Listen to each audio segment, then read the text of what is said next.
Pasha Malla is the author of several works of poetry and fiction, including the story collection The Withdrawal Method and the novels People Park and Fugue States. His fiction has won the Donato Gleed Literary Award, the Trillium Book Prize, an Arthur Ellis Award, and several national magazine awards. It has also been shortlisted for the Amazon.ca First Novel Award and the Commonwealth Prize, and longlisted for the Scotiabank Giller Prize and the International Impact Dublin Literary Award. Pasha Malla lives in Hamilton. Hello, it's me, Pasha, Malla. I'm here at home in Hamilton, Ontario, and it's nice to be part of this virtual festival. I know we all wish we were um, out in Nova Scotia together, and maybe next year, well, definitely next year, that can be a thing again. But for now, I'm going to read to you virtually, I suppose, from my book, Kill Them All. There it is. And what do you need to know? The story of this novel is it's about a guy who ends up living in a shopping mall as part of a residency. He kind of accepts this residency or applies to this residency, isn't accepted for this residency, without understanding that it's a kind of artist in residence position, and he isn't an artist. And so there's a requirement for this residency that he has to make work and engage the public at a 50-50 balance. And he doesn't know how to do those things. And the mall is derelict, and most of the stores are closed, with the exception of a hair salon a few doors over from the retrofitted store where he sleeps and performs his hygienic ablutions. Yeah,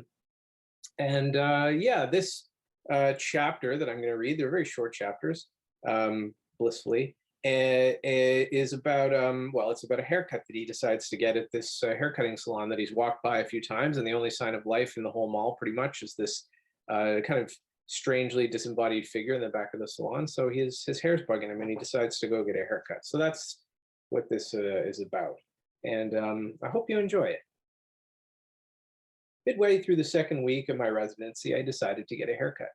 Or more honestly, the conditions of my hair forced me to act. I am not usually one to trust any part of my body, even its dead cells, to a stranger.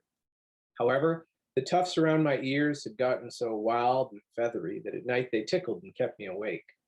So off to the salon I went, hoping, at the very least, for access to a scissors, even if I had to deploy the device myself. Again, I encountered an empty room, save the woman at the back with her face buried in a magazine. Tentatively, I made my approach, halting a few paces away in the middle of the shop.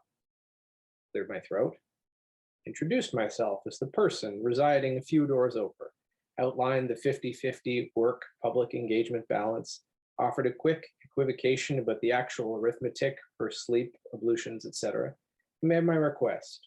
Just a quick trim, if you please. No reply. The magazine didn't budge. No grateful or curious or livid face emerged.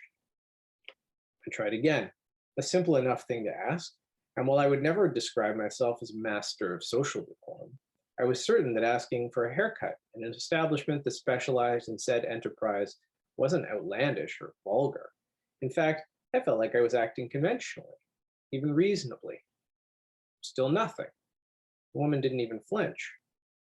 But then I wondered if perhaps I was overstating the obvious, if asking for a haircut in a salon was, in fact, egregious. Of course, that's why I was here. What a fool I was to explain myself. So, amid burning shame, I assumed one of the expressly designed chairs and waited to be tended, avoiding my own eyes in the mirror and instead gazing down at the tiles. The pattern, the pale color, their stark sterility. The things seemed to swim up off the floor, the lines between them deepening, turning cavernous, plummeting down as each tile seemed to float up and lift. I felt myself in a sort of swoon, unable to look away. Lines blurred, the air turned liquid. I felt myself swimming in it or drowning, and everything faded. Some time passed, not sure how much. Apparently I slept or passed out, because the floor, previously spotless, was now covered with what was unmistakably my hair. Same color, same consistency, yet now disengaged from my scalp and orphaned upon the tiles. I had no memory of a cut, but a glimpse in the mirror confirmed it. I'd been treated to a neat and tidy trim. Perhaps a little shorter than I would have preferred, but a decent haircut all the same. Bewildered, I looked to the back of the shop. There, the alleged hairdresser sat motionless with the magazine blocking her face. I offered thanks. Again, she didn't budge or acknowledge me, and I enraged her. Perhaps falling asleep during a haircut was another breach of etiquette. Fearing that I'd humiliated myself yet again from a wall chart of prices, I situated myself accordingly, swiped my credit card through the device beside the cash register, and without another word slunk back to my quarters, where I discovered nearly 3 hours had passed. Then the itching began. First it was my neck, prickling and needling, like being strangled by a cactus. Assuming clippings were trapped in my shirt, I pried open my collar. But as I did so, the itch scurried down between my shoulder blades. And no sooner were my fingernails clawing at that spot, an area further down inflamed. It was infuriating. Every place I scratched only seemed to chase the feeling elsewhere. There was no recourse but to bathe, for a second time that day, no less. The inefficiency rankled me, but these were extreme circumstances. I ducked behind the screen out of view of the cameras. There's a camera constantly watching him in his quarters that he lives in the mall. Removed my clothing, wrapped my lower half in a towel, and entered the bathroom. As water thundered into the tub, I stood at the sink eyeing my new hairstyle in the mirror, clipped so close at the temples that my skin shone palely through. In addition to the cuttings that my shirt had trapped all over my torso, stubble had also collected on my cheeks and in my ears. I brushed as much as I could into the sink where it collected in a bristly spackle. But now that itch had found its way into my mouth. After gargling with water, the feeling remained, so I moved close to the mirror and opened wide. There it was, stout hair perched almost defiantly on the middle of my tongue. Except my attempts to wipe it away did nothing. When I took it between my thumb and forefinger and pulled, it held fast. The hair, about the thickness and length of an eyelash, was somehow attached. I got a better grip with my fingernails and tried again. Like a follicle, a taste bud lifted with it. The hair didn't loosen. In fact, it seemed to grip with renewed purpose, not simply affixed to the surface of my tongue, but somehow lodged into the deeper tissue. Surely, I thought with horror, it couldn't be growing there. I shuddered, collected myself, opened my mouth again, pinched the hair at the tip, and yanked sharply. Something gave and snapped, like a blade of grass plucked from the earth by its root. But to my horror, the hair did not pop free. Instead, it began unraveling. What protruded from my tongue, it seemed, was merely the tip of something much longer. I pulled and pulled, as if reeling in a fishing line, and out it came. An inch turned into another, and then another. Worse still was the tugging sensation of the hair slipping along inside my tongue. Watching myself in the mirror, eyes wide in horror. Though my instinct was just to rip the thing free, I proceeded gently so as not to break it off. A foot of the stuff, then two, gathering in the sink in coils. With the bath still running, the bathroom was filling with steam. My reflection fogged over.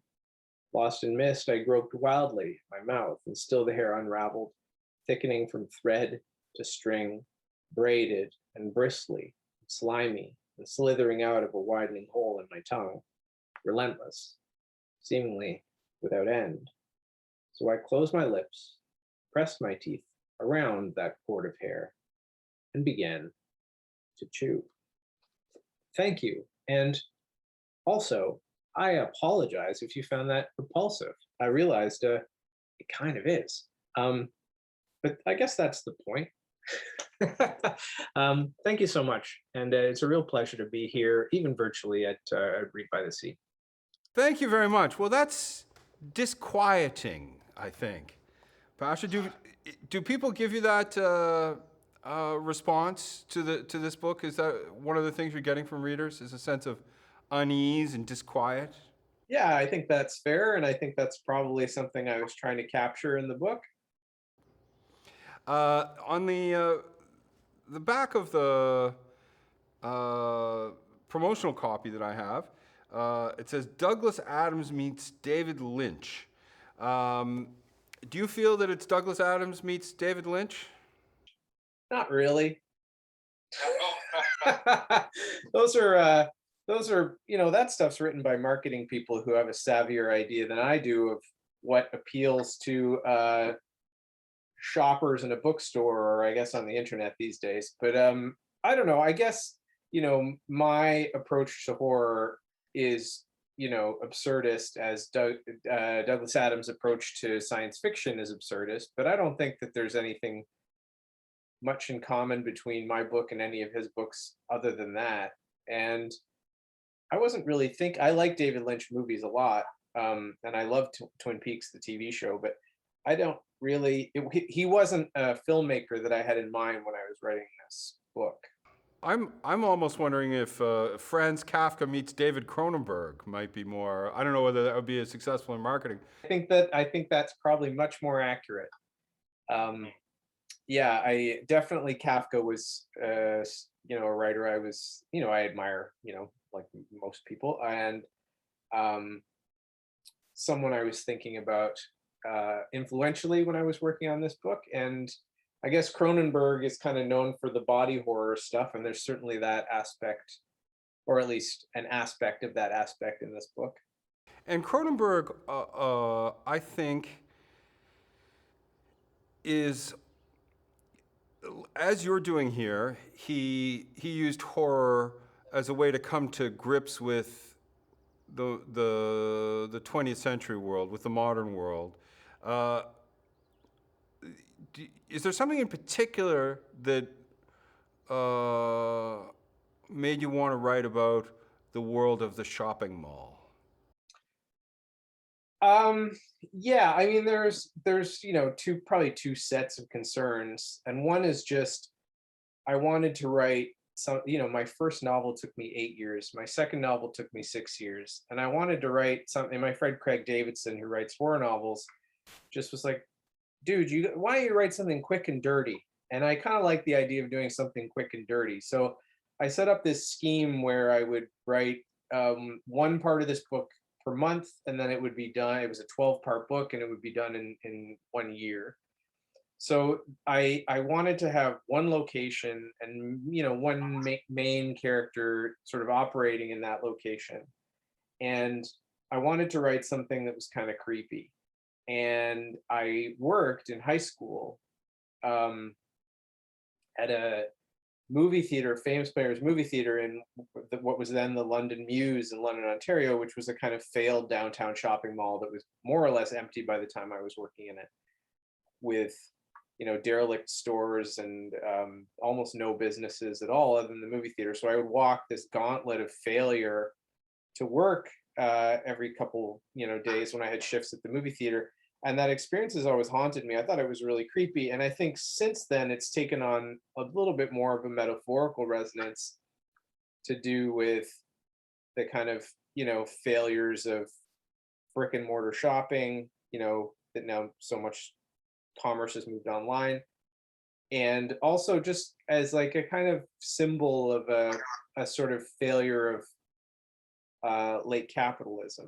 So that stuff is a little more ideological, and it wasn't really on the front of my brain when I was working on this. It was kind of a backdrop and some things I wanted to um, use to inform the book, but not as explicitly as I was thinking conceptually and thematically with my first two novels. Like this was a completely different thing. Like really, the goal of this was to entertain myself every day when I sat down, to have fun, and to do some writing that felt like play. The way that inventive play for kids is really a huge part of how children um, understand the world and also entertain themselves. So yeah, I think mainly I was just trying to have some fun. Um, but yeah, the failed shopping mall or failing shopping mall was certainly a late 20th century, early 21st century, maybe more early 21st century phenomenon that I think is really interesting. I wonder if you can briefly sort of explain to viewers um, the setup. Our narrator, our hero, finds himself a resident in a mall. Can you describe that situation? Sure. Um, well, the narrator in the novel doesn't even really understand how or why he's in the situation that he's in. I mean, he's a kind of a buffoon. And but basically the premise is that this mall, this failed shopping mall, is offering a residency, a 3-month residency, I think, to live in the shopping mall. And to be a kind of artist in residence, I get, though the narrator isn't really an artist and is a bit confused by the prospect of what kind of work they're supposed to be making while living in the mall. And the idea for this came from me doing, various writer residencies at the Toronto Public Library and at universities and places like that. So, and it's what's funny is that when I was about halfway through this book, the Mall of America in States started a writer in residency program. Um, yeah, and I thought that was great. I just thought the confluence of what I thought I was making up and then something, appearing in the real world was really fun. So yeah, so anyway, he's in this situation where he gets to live in the mall in a kind of, a retrofitted store that has like sleeping quarters and a bathroom and stuff like that. And the requirements of his residency are making work and engaging the public, and he doesn't know what kind of work he's supposed to make, and there is no public in the mall to engage. So he's kind of set up to fail from the beginning. Yeah, it strikes me as a very 21st century late capitalist kind of predicament. Yeah, that's right. Um, yeah, there's sort of, there's no way in and no way out. So yeah, that's the sort of predicament he finds himself in, or paradox, or whatever. Um, and the book, I also want to ask you, I'm curious, it seems like a difficult time to launch a book. How has the pandemic treated you? Uh, well, I mean, to be honest, my books aren't bestsellers anyway, so I don't have any illusions that the stuff I write is going to fly off the shelves and appeal to everybody. So I don't really have a high bar as far as the kind of sales that I'm expecting. And I tend to stay out of, like, I don't really know how the book is selling. I don't want to know that stuff. I find out the next time I write a book and try to sell it how badly my previous book sold, but um, when I can't get an advance.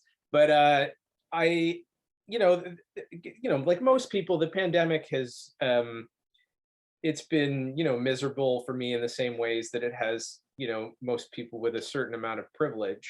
I did have a job. I was teaching at York University. I have a house, you know, um, and I have a partner, so we had some company. And but I mean, like, I found it creatively stifling. I didn't do much writing at all over the past year and a half. Just started in the past few months to get back into writing.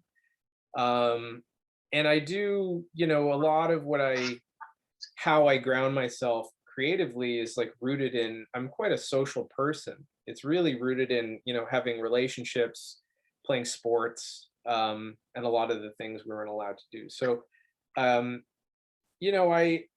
I did get a lot out of, surprisingly, get a lot out of teaching online. I taught at York University the past couple of years, and entirely a testament to how wonderful the students are at York and how engaged and kind and supportive they are of one another and how receptive they were to this kinds of stuff that I was trying to teach. So that really kept me going, actually. The teaching was great. And it's a real, like, I owe a debt to those students for making those hours on Zoom not just tolerable, but enjoyable and fun sometimes. So, um, I didn't, as far as creatively, I found the past year and a half pretty stultifying, but I feel like I was in a much more fortunate position than a lot of people, and probably in a much more fortunate position than I would have been in 2 years ago when I didn't have a full-time job. So yeah, I mean, am I tired of this? Yeah. you know, do I want to go and play basketball with a bunch of people? Absolutely. Do I want to see my friends and go to concerts and go out to restaurants and things like that? For sure. But I don't think that I have a ton to complain about, really. I mean, relatively to a lot of people. I mean, I have family in India and they've got stuff to complain about. You know what I mean? Oh my gosh, I feel so bad for India. It's probably been the worst thing since the partition. Um, just Yeah, horrible. absolutely, absolutely. But that's subject for a different day, I guess. Um, Yeah. I'm pleased to hear that you have recently found yourself writing again. Do you want to talk to us at all about what you're thinking about for your next project? Well, I've been working on this fiction project in some capacity since 2002, and um, and not every day dutifully working on this thing, but sort of conceptualizing it and writing some stuff and abandoning it and getting back to it. So it's a project about this Italian physicist, a real guy, um, Ettore Majorana, who was a student of Enrico Fermi's, and Fermi said was the next great genius in science. He sort of traced the scientific lineage of people of this level of intellect from Galileo to Isaac Newton to this dude, not Einstein. Um, and Majorana was like a recluse and a complete introvert and wasn't interested in publishing his work. And he disappeared in 1938 under very mysterious circumstances on a ferry ride from Palermo to Naples. And so I've been to Italy and I have, taken that same ferry ride and gone around and talked to people and tried to figure out what happened to this guy. I mean, I'm not the only one doing that. There's almost a century of research about this guy's work and his life, and he's just a fascinating person. And there's a kind of cult that sprung out of um, his sort of life story and also his work in physics that claims that he figured out how to time travel. And there's photos of a guy as recently as 2006 that people say is this dude. And he appears not to have aged, or maybe have aged about 15 years in about 70 years. And he's written these letters that, handwriting, forensic handwriting uh, analysts have claimed is actually Ettore Majorana's handwriting, and the photographs have been, forensically matched by computers, and they claim it's him. So it's all, and he's, allegedly this guy's devised this machine that can, transmute matter and split the space-time continuum and all this stuff. So it's a really, really fascinating story. Um, and then, as you can tell, I get really excited when I talk about it. And it's a really rich and fertile terrain for fiction. So I'm just sort of trying to figure out which of these stories and how to make a book out of this just like incredible wealth of material. So I'm working on that, and that's a lot of work. And I've had to read a lot about physics, and I've had to try to learn Italian, which is going kind of poorly. Uh, and then I'm also writing a sequel to Kill Them All, called All You Can Kill, and it's set at a all-inclusive resort. Um, so those are the two fiction projects I have on the go right now. Well, that sounds fascinating. I hadn't heard of that gentleman before, and I think you're going to send me on a Wikipedia and Google clicking session. So thank you for that. Or maybe I should just wait for the book. No, I mean, I think my book will be it's the way I've described it to you. Doesn't it sound like a marketable potential bestseller? I'm not going to write that version. I'm going to botch that so horribly, and my publisher's going to be mad at me again.